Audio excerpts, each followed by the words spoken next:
Hey Vintage Beauty. So today I want to talk about my show, Being Mary Jane. Love that show.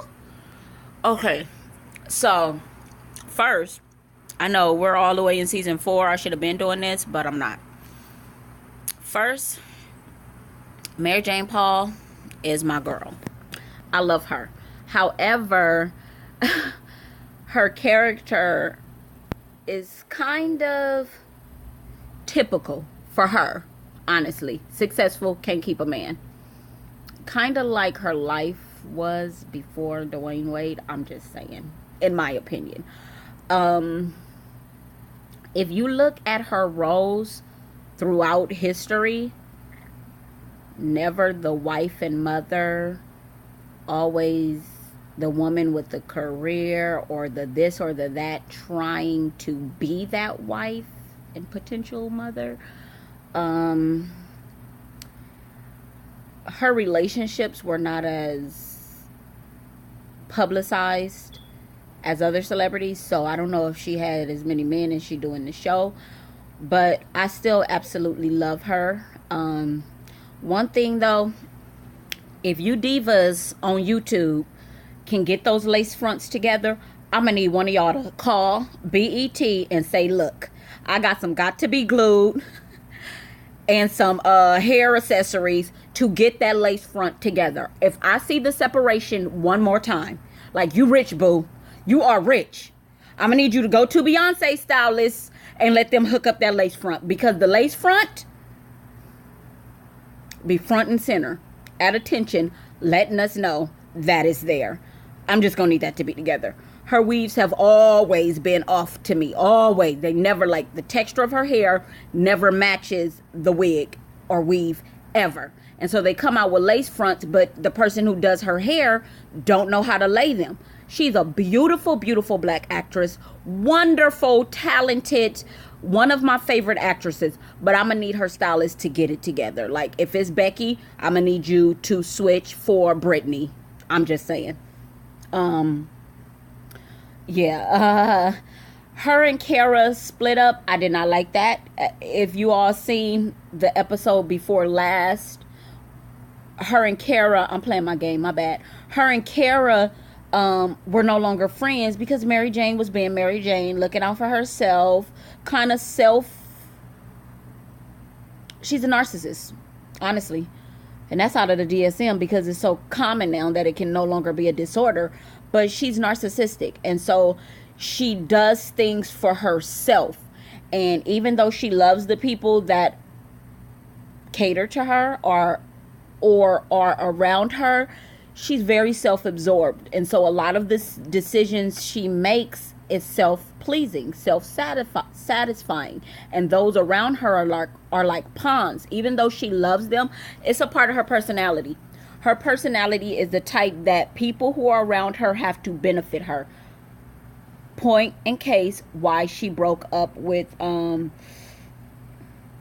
what is his name with the big mouth? It was just on the tip of my tongue.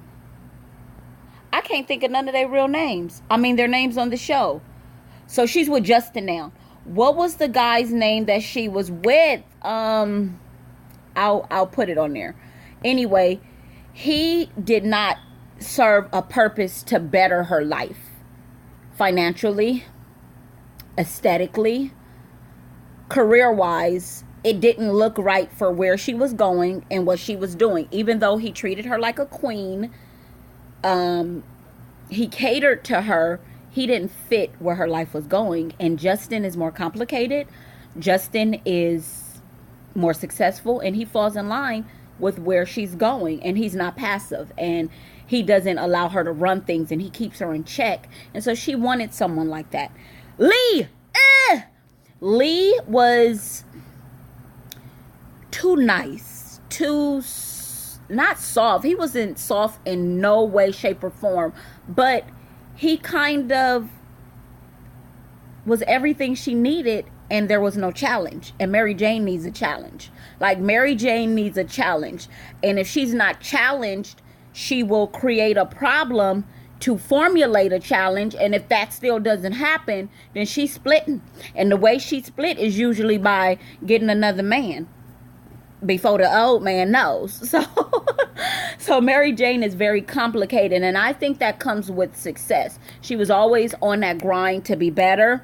She was always competitive, and so in that, she's just competing with her own self. Like, she's competing with the success she already has. One thing I absolutely love about the show is how they interject a lot of the social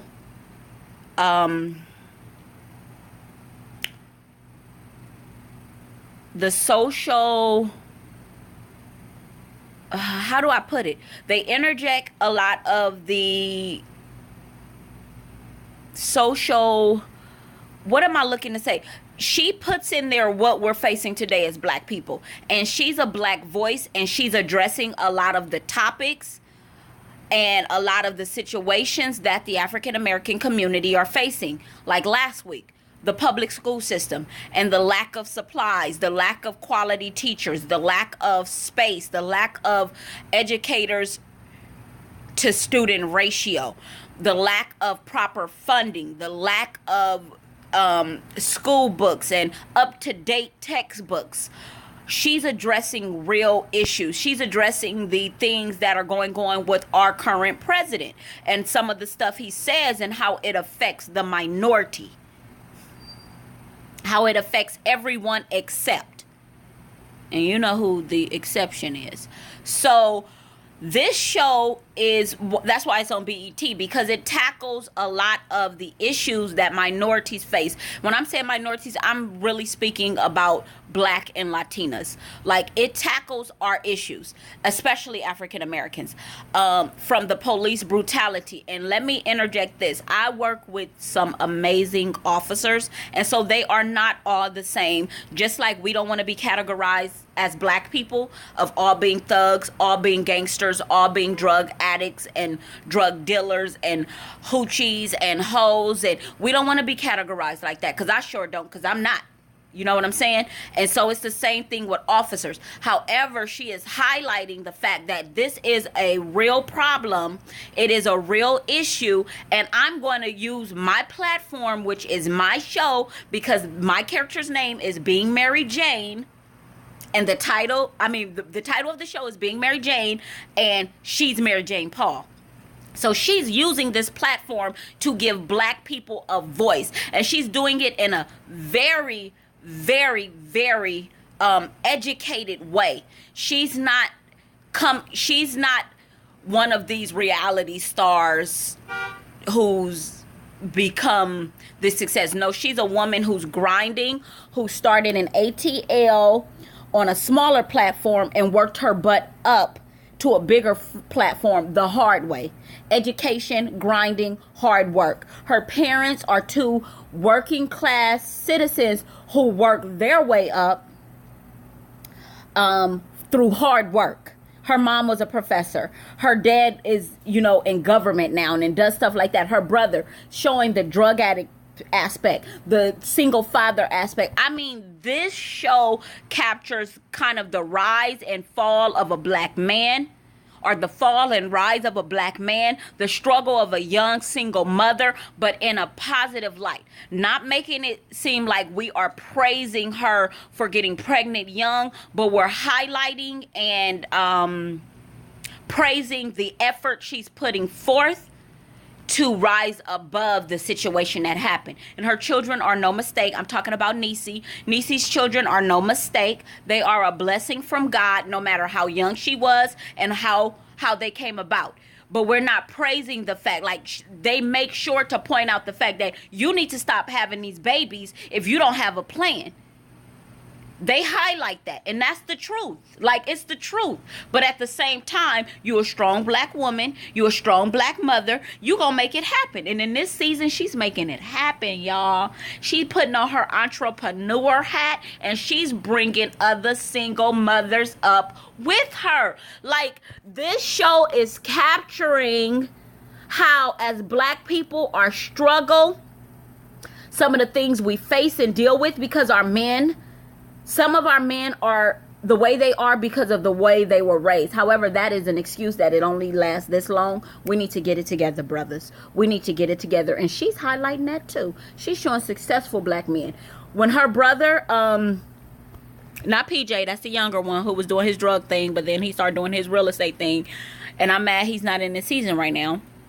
Her other brother, the older brother, Niecy's dad, when he was on drugs and not doing right, they were there to support him, but they also confronted him in his mess to let him know this is not okay. This is not okay. Not only do you have a younger daughter, which they kind of eliminated out the show too, but you have your daughter that's there that needs you to be there because her mama ain't nothing. Jill Scott, I love you, girl. I love you. And I don't like that they made you play the deadbeat mama. But I'm okay, though, because I love you. So, Patrick. Yes. So, Patrick, it shows a single father struggling with his career, with drug addiction, but then rising from that. And it shows the struggle that the family has dealing with someone who is constantly struggling with drug addiction. And then the way they support him. They supported him through actual support and then supported him through tough love where they said, we're not going to take it no more. Y'all, you better tune in. It's going to Mondays now. Y'all better tune in to Being Mary Jane. That show is off the chains. Give Gabby Union some love. Like, support that show. Hands down, the bomb. The bomb. That show is the bomb. So the recap for this week's episode, I'm so happy her and Kara are back on talking terms. First in the show, I thought Kara was being sneaky and shady behind her back because, you know, Barbie on the show now. The little white Barbie. She on the show now, and she a low-key racist. Honestly, she a low-key racist, and she believe the stereotypes, and she believe the stuff that she see on TV, and she's the female voice of Trump, honestly. And I'm happy that they brought that on the show because it allows everyone who watches the show to see the issues between Trump supporters and those who not necessarily don't support him but don't appreciate some of his views, because honestly, he's our president, and so he deserves the same respect. He deserves the same prayers that we gave to Obama, because he is the one who's leading our country, and so he needs our support at the end of the day. He ain't going nowhere, so we got to pray for him. We got to support him. We have to ask God to open his eyes, work with his heart, clear up that mind so he can start making decisions that are beneficial for the United States of America. Okay? So I'm happy that they brought that girl. What's her name? I don't even care because I don't like her. Because some of the stuff she say is sly and slick. And I deal with that at work, where they try to say little stuff. You stole your car. Remember I told you about that lady? Yeah, she remind me of her. Oh, how you get that? They sent the black girl? Yeah, I'm still a little hurt from that, as you can see.